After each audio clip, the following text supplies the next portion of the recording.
Welcome to The Explainer. Today, we're digging into a story about a 19th century stock market bubble that honestly feels like it could be ripped from today's headlines.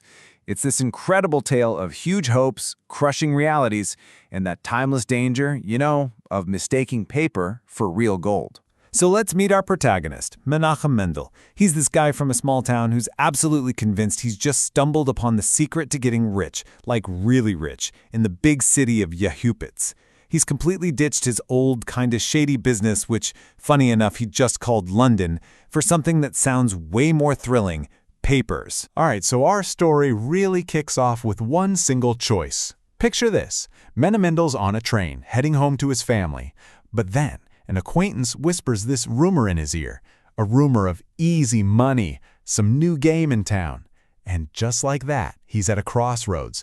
Does he go home or does he chase the dream? You can guess which one he picks.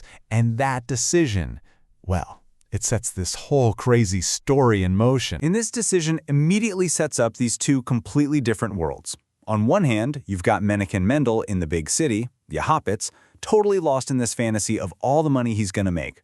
But then, on the other hand, you've got his wife, Shina Schindel, back in their tiny village, stuck dealing with the super harsh reality of just getting through the day. And the only thing connecting these two worlds? A series of letters that get more and more intense. So what are these papers he's so hyped about, right? Well, in his letters, he's trying to explain, look, they're not just paper, they're stocks, shares in railroads and factories. But for him, the real appeal is that they feel solid, tangible. You can touch them, respectable. Not like his old business, which he says was just a puff of smoke. In his mind, this is it. This is a sure thing. But, while Mendel's head is just spinning with these dreams of skyrocketing prices, his letters are making their way back home. And his wife, Shina Schindel, well, she's about to reply with a massive dose of reality. And she is having absolutely none of it. I mean, where he sees a respectable business, she just sees something completely absurd. Right from her very first letter, she calls him out on it. Like, have you ever seen a respectable man, a husband, a father, trading in scraps of paper? To her, it's not a business at all. It's just fantasy. Wind and desolate dreams, as she puts it. And this is where that contrast just becomes crystal clear. While he's obsessing over these abstract fortunes, her letters are just this litany of one real-world crisis after another.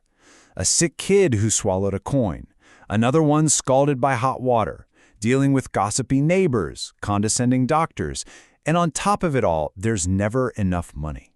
Her world is just painfully real. But despite his wife's incredibly sharp warnings, Mendel is just completely swept up in the whole fever. He's telling her everyone is getting rich and I'm right there with them. And for a short, kind of dizzying time, it really seems like he's right. He is riding that wave. And then the market just catches fire. News hits the street that a stock called Putaville has shot up to 878. Now, to Mendel and all the other speculators, this isn't just some number on a page. No.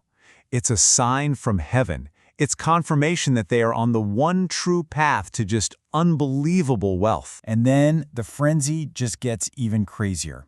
Another stock, this one called Maltsev, soars to 1,650. The momentum feels absolutely unstoppable. I mean, Mendel writes to his wife that at prices like these, if you're not buying, you're basically robbing yourself. It's totally circular logic, right? But in the heat of that moment, it makes perfect, intoxicating sense. And as these prices go through the roof, Mendel's own ambition just skyrockets right along with them. He's not just trying to make a few bucks to cover his trip anymore. Oh no. Now he sees himself becoming the next Brodsky, who's basically the Rothschild of their world, a famous millionaire. He's seen this guy, Brodsky, riding in a fancy carriage, and now he can picture himself sitting in that very seat. But right in the middle of all this hype, Schindl's letters keep showing up, like a splash of ice-cold water. She just cuts right through all his grand plans with this simple, folksy wisdom from her mother. Whoever didn't toil on Friday Eve, she says, won't eat the pudding. Basically, you don't get something for nothing.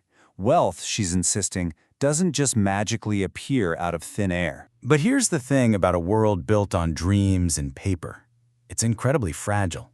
And for Mנחem Mendel and all the other speculators in Yahupits, that big, ugly reality check is about to arrive. The bubble, it is about to pop. You see, Mendel writes that for a while there, it really seemed like the amount of money in the world was infinite, that it would just keep pouring into these stocks forever. But then, as he says, a question arose. And it's that one simple, terrifying question that ends every single bubble. What happens when the money runs out? And the answer? Well, it doesn't come as a whisper. It comes as a thunderclap from the heavens. Bad news floods in from the big exchanges in Petersburg and Warsaw. The market hasn't just taken a little dip. It has completely, utterly collapsed. Mendel describes it in these wild, apocalyptic terms. A fire that has consumed them all. And wow, the numbers, they just tell the brutal story. Those same stocks that fueled his dreams of being a millionaire, they now spell his total ruin. Lilliputians, they crashed from 2,450 all the way down to 620. Carriages, the one he swore would hit 3,000, they plummet to just 400. It's an absolute bloodbath. So in the aftermath, as he's trying to make sense of what just happened, Mendel comes up with this perfect and kind of heartbreaking summary of the whole thing. He says, speculation really comes down to three things: brains, luck, and money. Brains, he says, I have. Luck, well, that's in God's hands. And the money, he asks, the money is in Brodsky's hands. It was always with the big guys. So after all that euphoria, and then all that devastation, what's the real takeaway here? What's the real bottom line? Well, it turns out it's not about the money he lost. It's about what was actually valuable the entire time. When she hears about the crash and his despair, Shana Schendel writes him one last letter. And all that sarcasm, all that anger, it's just gone. She says all the earrings, all the bracelets, all that stuff they dreamed of, let it all be an atonement, a sacrifice, if only she can just see him alive and home again. And that is the real bottom line. And that really is the beautiful, timeless lesson of this whole story, isn't it? The dream of easy money, it never goes away. But the pain of losing it all is so, so personal. And what's truly real, what's priceless, well, that's the value that's left when all the paper fortunes are gone. Behind every stock chart, every market bubble, there are human lives, hopes, and relationships. And that really leaves us with a final thought, doesn't it? This story feels so incredibly modern because, well, let's be honest, we all have our own version of papers, right? The shiny new things we chase, convinced they hold the key to a better life.